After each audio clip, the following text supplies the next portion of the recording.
Hello students, welcome back to another social studies class. In this session, we are going to study about a really interesting country with a vibrant culture. The name of the country is Democratic Republic of the Congo, Land of Dense Forest, or the DRC. Students, this chapter will be divided into two videos and this is the first video. I hope you enjoy it. Students, in our previous classes, we have learnt about imaginary lines called the Tropic of Cancer and the Tropic of Capricorn. These imaginary lines help us in determining the climate of any place. The region which lies between the Tropic of Cancer and the Tropic of Capricorn is called the Equatorial region, Torrid zone or the Tropical region. Let us see some more countries which come under the equatorial region. Number 1 is Taiwan, Indonesia, India, Brazil and Bangladesh. The Democratic Republic of the Congo also lies in this region. It is a country in the African continent, which is also the second largest continent in the world. This country was earlier called Zaire.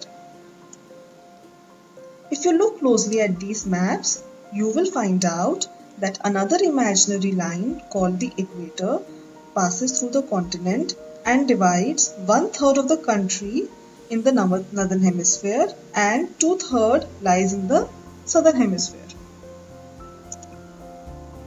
The Democratic Republic of the Congo derives its name from the Congo River, which is also the second largest river in Africa, and it is also known as the Highway of Central Africa as it provides transportation for people and goods. Climate in the equatorial region. Students, climate in the equatorial region is generally very hot and humid, and also it rains a lot there. The DRC is covered with Rwenzori Mountains in the northeast. Mount Stanley is the highest point in the country.